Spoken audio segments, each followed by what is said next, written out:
नमस्कार मित्रांनो, डिजिट्यूब मराठी यूट्यूब चॅनलमध्ये आपलं स्वागत आहे.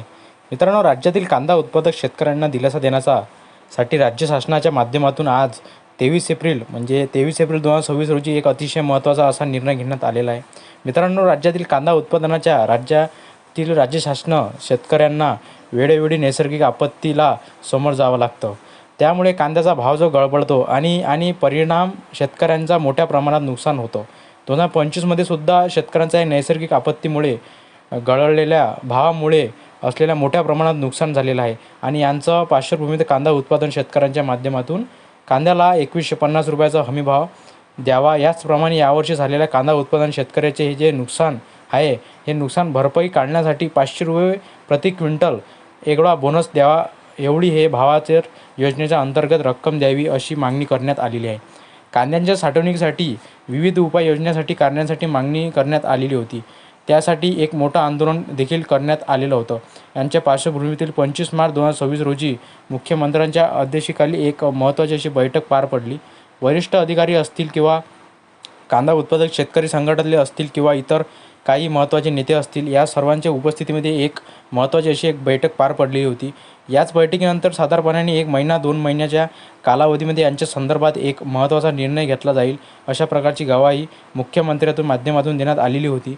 आणि याच पार्श्वभूमीवर आता आज 23 एप्रिल 2026 रोजी कांदा उत्पादन शेतकऱ्यांचा दिलासा देण्यासाठी एक संदर्भातील काही महत्त्वाच्या अशा गोष्टींवर अभ्यास करून एक समिती गठीत करण्यात आलेली होती.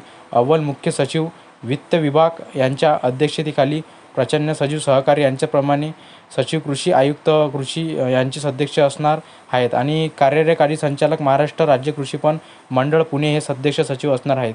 या समितीच्या माध्यमातून कांदा दर घसरणी परिस्थितीच्या कारणीमास कांदा दर घसरणीबाबत करावयाची तातडीने उपाययोजना, कांदा निर्यातनासाठी विविध उपाययोजनांचा कांदा विकाबाबत आणि करावयाच्या दीर्घकालीन उपाययोजना आणि प्रमुख आणि दीर्घकाल उपाययोजना अहवालमध्ये क्रॉप चा संदर्भातील राबवण्यात अशा प्रकारची या बाबतीवरून अभ्यास केला जाणार आहे आणि या समितीचा अहवाल सादर होईपर्यंत या समितीचे कार्यकाल असणार आहे.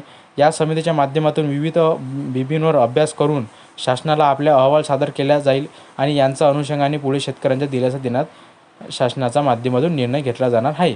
एकंदरीत शेतकऱ्यांच्या भावातर योजनेच्या अंतर्गत झालेली तूट भरून निघन किंवा त्याला कांद्याला 2150 रुपयापेक्षा जास्त भाव मिळेल अशा प्रकारच्या ज्या शेतकऱ्यांच्या प्रमुख मागण्या आहेत, प्रमुख मागण्यांपेक्षा अनुषंगाने समितीच्या माध्यमातून अभ्यास केला जाईल आणि वेळोवेळी कांद्याचा दरामध्ये घसरण किंवा कांदा उत्पादन शेतकऱ्याच्या होणार नुकसान हे सर्व थांबवण्यासाठी या समितीच्या माध्यमातून काही अहवाल दिला जाणार आहे, काही उपाययोजना दिल्या जाणार आहे आणि यांच्या संदर्भातील आता पुढील जे काही अपडेट येतील ते अपडेट आपण वेळोवेळी जाणून घेणार आहे. आणि असेच व्हिडिओकरिता आमच्या चॅनलला सबस्क्राईब करून ठेवा. पूर्णतः GR वाचून घ्या, तुम्ही व्हिडिओ थांबून वाचू शकता. नवीन GR आला, नवीन व्हिडिओ आला, नवीन योजना आली तर आम्ही आमच्या चॅनलवर टाकतो.